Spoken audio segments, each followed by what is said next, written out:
இந்தியாவினுடைய மிக முக்கியமான 4 மாநிலங்களில் 5 இடங்களில் நடைபெற்ற சட்டமன்ற தேர்தலின் முடிவுகள் நேற்றைய தினம் வெளியாகியிருக்கிறது. வெளியான முடிவுகளின்படி பாஜக படுதோல்வியை சந்தித்திருக்கிறது. செப்டம்பரில் வீட்டுக்கு கிளம்புவதற்கு தயாராக இருக்கக்கூடிய மோடி கட்சியும் சேர்த்து கூட்டிட்டு போகலாங்கிற நிலைமைக்கு இருக்கு. இந்த 5 இடங்களில் நடைபெற்ற தேர்தலில் 2 இடங்களில் பாஜக 3வது இடத்திற்கு தள்ளப்பட்டிருக்கிறது. உலகிலேயே மிகப்பெரிய கட்சிக்கு சொந்தக்காரர்கள் என்று கூவிக்கொண்டிருக்கக்கூடிய பாஜகவினர் 3வது இடத்திற்கு தள்ளப்பட்டிருக்கிறார்கள் என்பது முக்கியமான செய்தி. அடுத்ததாக நீங்கள் பார்த்தீங்கன்னா 5 சட்டமன்ற தொகுதிகளில் ஒரே ஒரு தொகுதியில் தான் வின் பண்ணியிருக்கிறாங்க. அதுவும் குஜராத்தில் இருக்கக்கூடிய மோடியினுடைய குஜராத்தில் இருக்கக்கூடிய காதி என்று சொல்லக்கூடிய தொகுதியில், அந்த தொகுதியில் கூட பார்த்தீங்கன்னா அந்த வெற்றியில் சந்தேகம் இருப்பதாக எதிர்க்கட்சிகள் ஒன்றிணைந்து குற்றம் சாட்டியிருக்கிறார்கள். இந்த வெற்றியை நாங்கள் நம்பலை அப்படின்னு சொல்லியிருக்காங்க. ஏன்னா அந்த தொகுதியில் வாக்கு எண்ணிக்கை பல மணி நேரம் நிறுத்தி வைக்கப்பட்டது.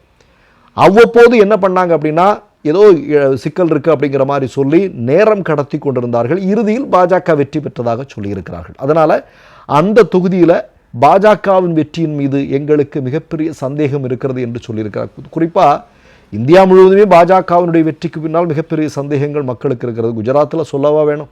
சரி, இப்போ ஒவ்வொரு தொகுதியாக பாருங்கள். இது ரொம்ப முக்கியமான விஷயம். ஏன்னா பீகார் சட்டமன்ற தேர்தல் நடக்கவிருக்குது. அதுக்கு ஒரு ட்ரெய்லர் மாதிரி தான் இந்த இடைத்தேர்தல். ஏன்னா பாஜக படுதோல்வியை சந்திக்க போகிறது என்பதற்கான ஒரு ஆரம்ப புள்ளி இது. இப்போ நீங்கள் கேரளாவில் நிலம்பூர் என்று சொல்லக்கூடிய பகுதியில் இடைத்தேர்தல் நடக்குது. இந்த இடத்துல காங்கிரஸ் கட்சி 11,000 வாக்குகள் வித்தியாசத்தில் வெற்றி பெறுகிறார்கள். ஏறத்தாழ நீங்கள் பார்த்தீங்கன்னா 76,000க்கும் அதிகமான வாக்குகள் வாங்கி அவர் வெற்றி பெறுகிறார். இப்போ நீங்கள் இந்த இடத்துல தான் ஒன்று பார்க்கணும்.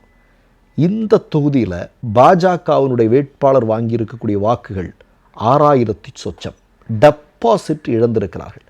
கேரள மக்கள் மற்றொரு முறை RSS பாஜகவிற்கு இங்கே இடமில்லை, நீ இங்கே வந்து கூவிட்டு இருக்காத, இங்கே வந்து வடை சுடாத, இது உங்களுக்கான இடம் இல்லை என்று மெத்த படித்த மக்கள் இருக்கக்கூடிய மாநிலத்தில் பாஜக விரட்டி அடிக்கப்பட்டிருக்கிறது.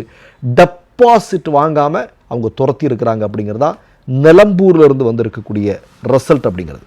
அடுத்ததாக நீங்கள் குஜராத், மோடியினுடைய குஜராத் இல்லையா? அப்படி தானே மோடி சொல்லிட்டு இருக்கார், குஜராத் மாடல் இல்லையா? இந்த மாநிலத்தில் இருக்கக்கூடிய விஷாவதர் என்று சொல்லக்கூடிய தொகுதியில் நடைபெற்ற தேர்தல். இங்கே வந்து ஆம் ஆத்மி கட்சி ஒரு மாபெரும் வெற்றியை பதிவு செய்திருக்கிறது.